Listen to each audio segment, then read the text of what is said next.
Hello lovely people, I am Sam, this is Shadow Harvest, and we're talking today about your ancestors, my ancestors, your ancestors, and how they were probably boring people. I, like so many others, when you start kind of exploring into your histories and looking into stuff, I've stumbled across those people who say my ancestors were these princesses, the people who are obsessed with a level of importance, probably some significant historical person, you know, someone that was written about in the history books. The loose connections to things and people's obsession, I think, with solid people that makes history come alive for us, and having us personally being tied to them gives us like a level of self-importance. It feeds the ego or something, right? But the fact of the matter is, most of the people down the freaking lines were boring ass individuals. They were not probably rebel rouses. Whether good or bad, they probably actually weren't all that special. They were probably a mix of being a normal human like us, and they didn't do things worthy of being written or spoken about all that often. I was stumbling across a whole bunch of people kind of talking about this and the idea of how we like to put our ancestors up on a certain pedestal, when in actuality so much of our ancestral line is built up on the more mundane people. The people who just were living their lives, trying their damn best, living in the society that was built around them with those morals and doing what they possibly could to just get by, survive, possibly make the world a slightly better place, maybe make it worse. And their effects overall might not have been all that impactful. I had the wonderful privilege of having money to do a DNA test a while ago, and so seeing where all that is, but also too knowing that my mom and other members of my family are deeply into the whole ancestry line thing. So like, I have the family tree, I can see the peoples, we have the paperworks that show the people going back, knowing where they came from, etc. and so forth. It is interesting, I've spoken about this before on this channel, how in my history there does seem to be a little bit of a running joke in my family that you can like almost go 1, 2, 3, 4 and there will be a significant piece of shit of an ancestor. And by that I mean that there is a story that has been handed down about them, or for ones way back in the day, letters that are in the ancestry system that someone else along the time has scanned in for people to be aware. Watch out for this piece of shit. Like, there was a muck happening with this one. And so for my stuff, I was very intrigued, and when I was thinking about that as I ran across certain videos, the ancestors that were the in-betweens, these people where there's actually not a lot of information. It's funny how like me and my mom were talking about some of the people, and specifically we're talking about the women of our family line, and seeing the amount of times that they would remarry, the amount of kids they would have, and probably so how much of their life was just child rearing and going from the day to day. And it also makes me kind of sad in a way to know that they are just become these names on these pieces of paper that don't have this fully fleshed out situation to them and the reality of their lives. When I see all those husbands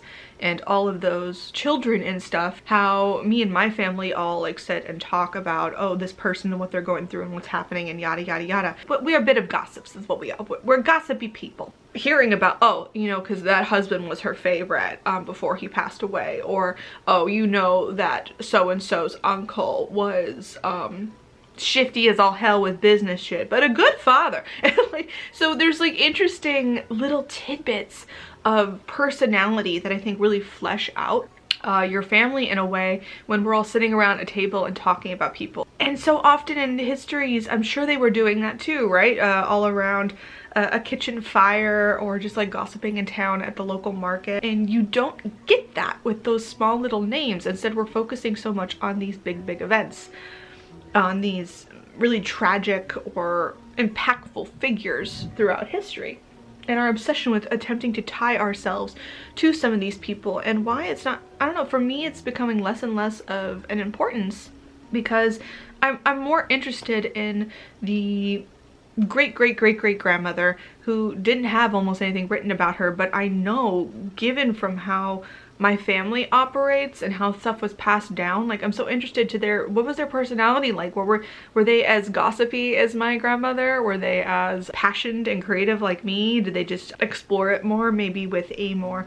domestic task that was suited, like sewing or cooking and things like that? Were they adventurous at all in even the ways that they could be adventurous? One of the things that I think is so interesting is, I don't know, I had an idea for my head for a long time that ancestors back in the day didn't move around a lot. They were very stuck where they were because didn't have planes, trains, automobiles. But that has become inherently false in a lot of ways, and one of the ways that people did move around for is because of money, because there were no jobs, because my ancestors were that of very much the farmer, the worker, the poor person who was escaping a famine type of deal. These were people who moved around actually quite a bit and moved countries, moved across oceans, went all the way across the United States back in the day and displaced people, probably unfortunately. But the reason they were doing that was because they had no food, they had no work, they had no other option but to do that. They couldn't afford to stay. And therefore then taking a lot of privilege in the fact that the reason that I have moved so many times wasn't because I couldn't afford to stay, but that because it was a preference to explore somewhere else. It was a preference to go and look and see other things. I kind of wonder what my ancestors would think about that. I wonder if they would sit there and be in awe of the fact that I was bouncing around all these places across my very large country, America, to find a city that felt like home. Or they look at me like, you don't have to move around and your dumb ass is just flitting all over. Stop it. Settle, little one. Be in the place. Get back in the kitchen. You'll figure your stuff out better. You just need to eat. Makes me think of my my great grandmother when I knew her when she was alive. She was always like giving us cookies and feeding, and like there are very few times that I remember her actually just sitting down in her living room. I remember my dad, my grandfather, my grandmother, my great uncles, everyone was always yelling at her to get out of the kitchen and sit the hell down. And I don't think she ever did. And so I actually like being really little and being in the kitchen with her while she was like stirring a pot of her famous sauce or something. I don't know, so like that idea of like your ancestors are mundane and boring. Maybe they weren't into as much fun spooky shit as you kind of maybe would hoped they had been. They probably were very Christian, Catholic, whatever the hell else was the accepted religion of the time. They probably just did what they had to do to get by, but that doesn't speak to entirely of them, because I think of how probably people will look back at my life, and I think this is kind of the come to moment with it, right? Is that my lineage going forward, if I end up having kids, will possibly look back at me and I'm a name on a screen somewhere. My life might be very boring to them. What in all of the unprecedented history that we are living through is going to be significant about me in general for them to look back upon? And it makes me kind of want to, maybe in exploring ancestor work and stuff, is as I've kind of like gathered all these small stories that fascinate me, I almost kind of want to write like little blurbs or stuff about my ancestors and upload that to ancestry.com that I've heard that have been passed down along the very simple. Something as simple as the thing I just said about my great grandmother, of writing down the memory and the visualization that I have in my head when I try to go back to that moment where it's all fuzzy on the edges, but I just remember being so little and looking up to her and her like stirring something and handing me a cookie from, all of her cookie pots were musical. Like as you open the lid, it did a thing, whether it moved because it was a cow, or it like would sting the Star Spangled Banner, and she would rotate them out with the holidays and the season. She was very fond of her cookie pots.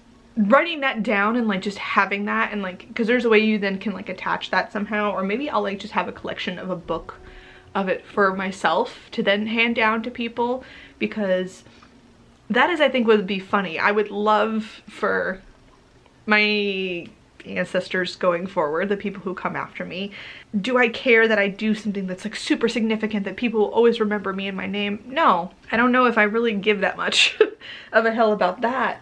But I do hope they know that I tried to leave the world a better place, and I hope instead that they pass down a funny story, maybe things about how I was always trying to put more pagan things on the tree.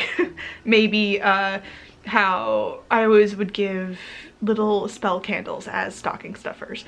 Something silly and incremental maybe in the grand scheme of my life, but that helps build up and makes you think of the character that is the person and all these pieces throughout time, so that maybe that stuff doesn't get as lost. Hello neighbors with your weird sounds. Anyway, comment down below if you've done some ancestor work or like looked into any of this, or confronting this idea that most of them were probably pretty boring, and dealing with all that, and how maybe they'll look at you one day and think that you're boring. I want your comments or thoughts about it in the little loveliness down below.